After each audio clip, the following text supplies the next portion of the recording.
Worked out here yesterday. We dug an elevator pit. We dug a little bit of this footing.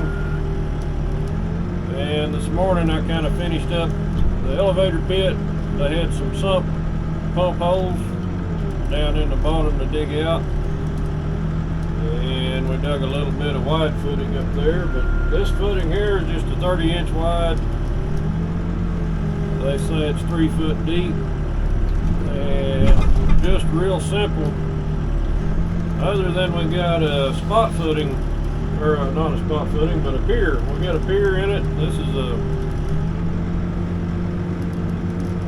you can probably see right next to me, there's a pier drilling rig. That's one reason I'm kind of having to consolidate my dirt here a little bit and move it as I go, just till we get past him. But I think they broke a cable on the pier rig, so they're working on that. They gotta re-spool some wire rope, I guess. Anyway,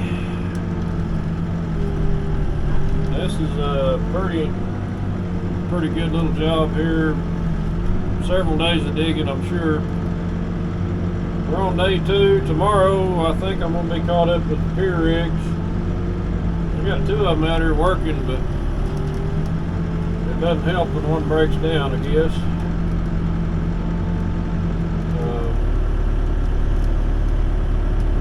So it's just one of them deals where I think tomorrow we're going to be loading dump trucks, hauling out spools, and as we get more of the piers are done, as we get more of those done, or as they do them, I'm not doing them, but we'll have more footing to dig. So anyway, this is at Life Church in Edmond. Big job.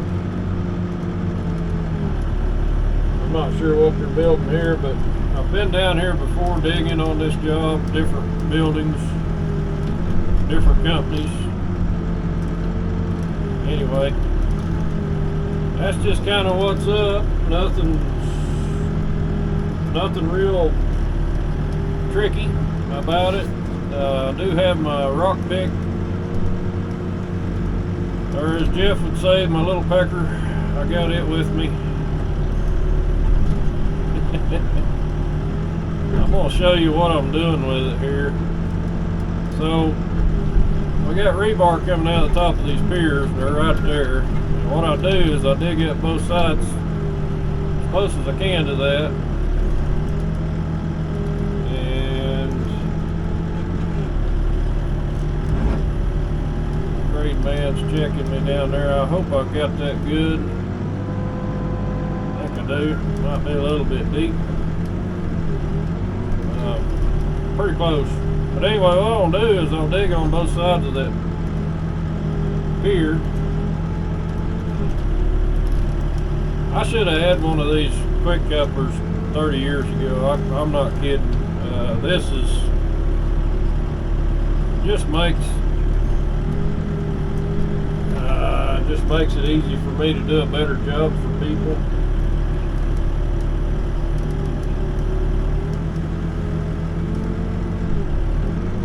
So the way this works is the more value these guys see in you, the more they're going to use you. It's not a matter of this is going to get easy. It's a matter of, finding ways to make things better for these guys. This is something new that I haven't ever done, really. I mean, much of.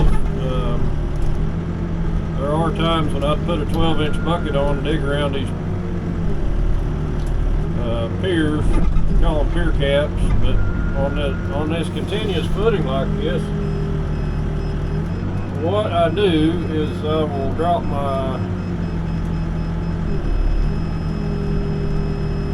30-inch bucket and I'll grab my rock pick, and this I I'm coming to realize that I need to build some attachments now that I've got a coupler. So I'm going to pin this on. What I can do with this is come in beside that rebar. I need a bigger pecker, I guess, but anyway, I need a longer one. I kind of get my pins in the dirt on this one if I go all the way down, but I can come in here and I can rake out the dirt that I can't dig with the 30-inch bucket. And also on this side, they put sand in around these after they pour them. The reason they do that is, well, so they can clean them out easier. But what I can do with this thing is I can come in here and I can poke it under and through I can help shove that sand out of that rebar. Pretty darn handy. Like I say, if I had a longer one, I could get right up on the edge, and I need to build one. I'd like to build one that's about 3 foot long, straight, maybe a little heavier, a little thicker. But what I can do is I can tilt my machine using my stabilizers, and I can come in here and I can clean that out. I might get a little wide on this one, but this makes life easy for that guy that's shooting grade and digging out around these piers, because the sand comes out fairly easy. It's this dirt that hasn't been drilled or dug that's pretty hard. Of course, right here it's not that hard, but there are places where it's pretty tough.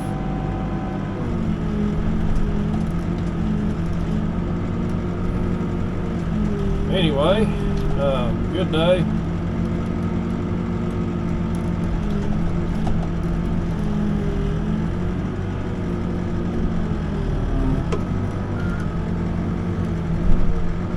So we poke around on it, get as much as we can out of it, and we continue digging. Mainly I just loosen it up, but I'd like to get a rock ripper or a ripper shank that's, like I say, a little bit thicker, a little longer. That way I can do them a lot more good. This is kind of a game changer, having I don't know why, I just always thought it's good enough just to do it like that, but you know, I can put I've been using my 16-inch bucket also.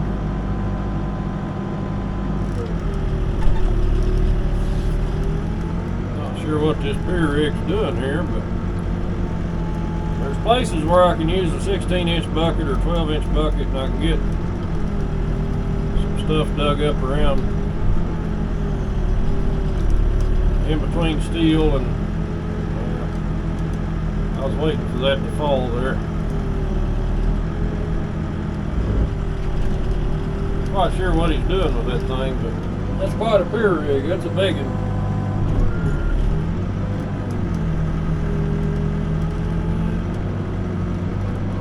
Like he's gonna let that thing out. I hope he don't hit me.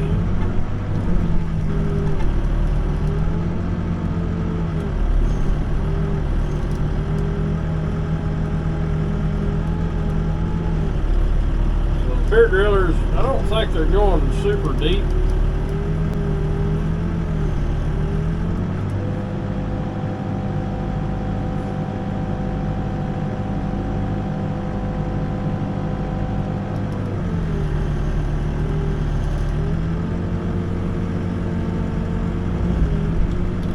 Apparently I need to back up there and dig out a little deeper.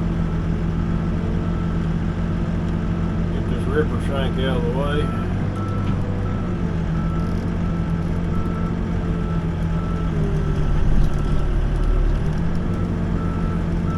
Don't want to stick it through my tire, that'd be unproductive, counterproductive, or something like that. thought he checked this and said it was good, but I guess it's not. Anyway, we'll get it right.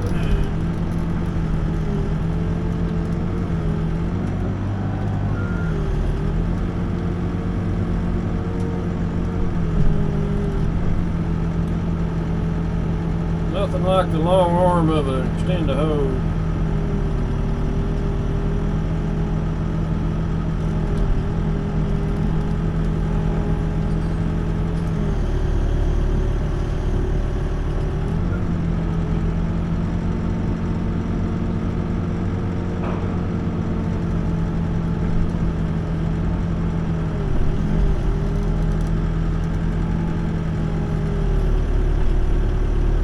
Well, there's various kinds of dirt down here. Most of it's pretty nice red clay. I think they have actually came in and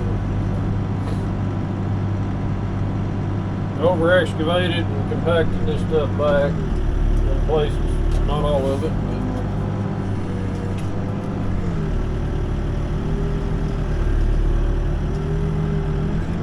but they also came in here and pinned back the dirt on these walls, and we're going to be digging around some shoring. I guess it ain't exactly shoring, it's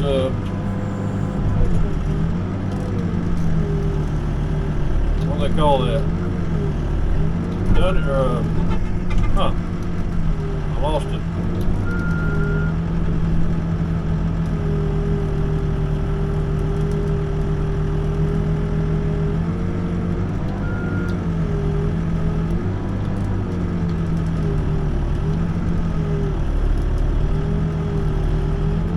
Anyway,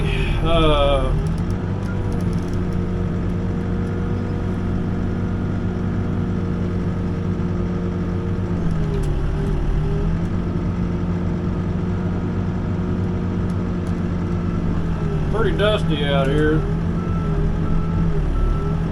Be nice if they do a little bit more control on the dust, but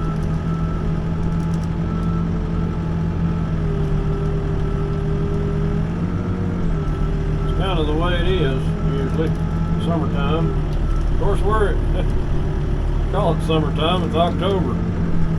It ought to be cooling off, so we ought to be getting some rain, but we have not gotten any rain in a couple months. I mean, we've had some small showers, but nothing really good.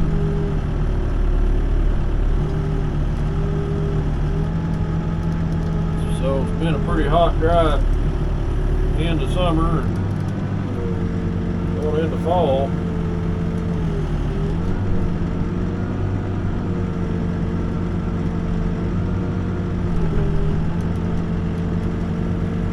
I just kind of dragged my rock pick along with me, and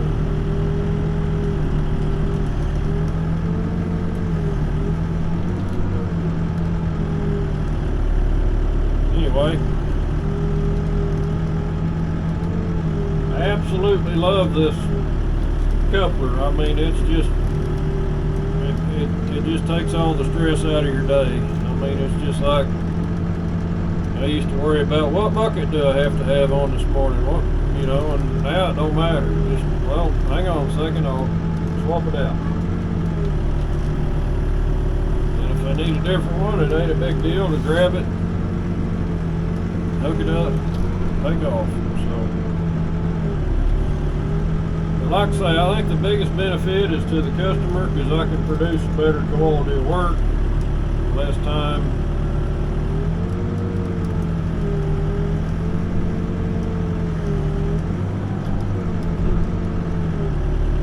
Happy customers make life good for everybody.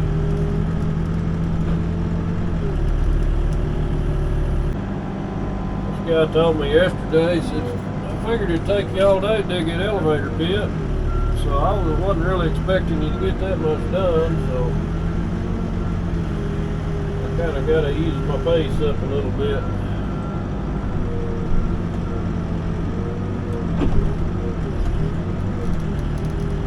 He also told me he thought I could get 200 foot a day on this footing, and I think I could probably get more like 400, but you know, we can try to take our time.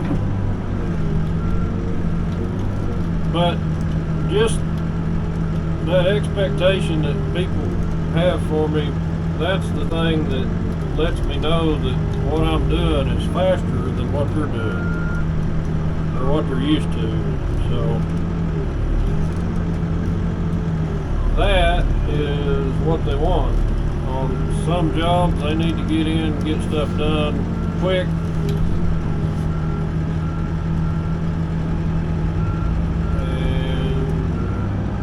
Like I've told people before, the backhoe gives me an advantage because I can make way more ditch with a backhoe in a day's time than I can with a mini X.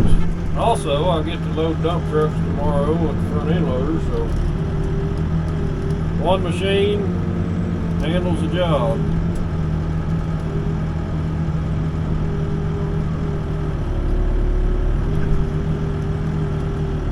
It doesn't work for everybody, but it works really good for me. So,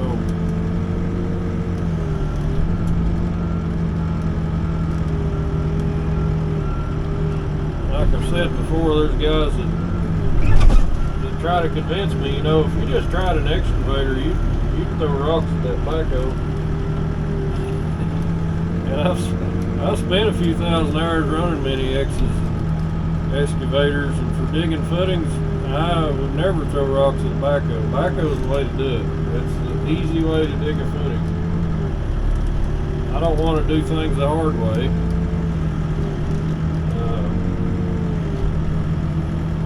Or the slow way. I don't want to have to be running as fast as I can all day long with a little bucket and a little short arm.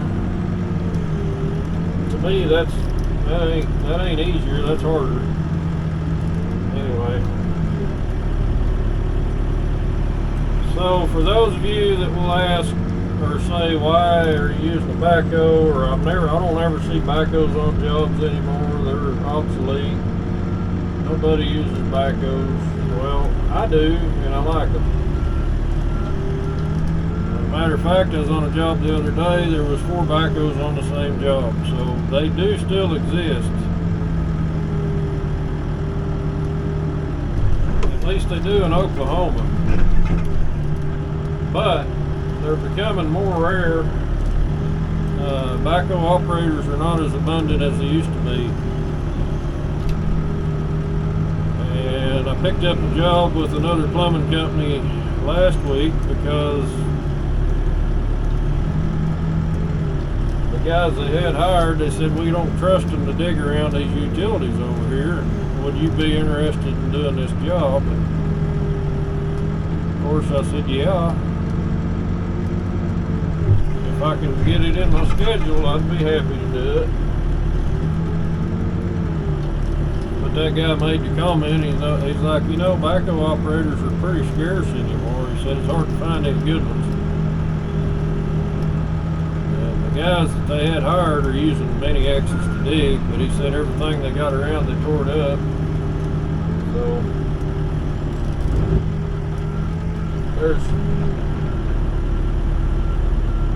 there's always room for a good skilled operator, no matter what the machine. Could be a mini X, could be a backhoe. But when I say skilled, that means you can actually control that bucket and you can actually put it where it needs to go without tearing everything up.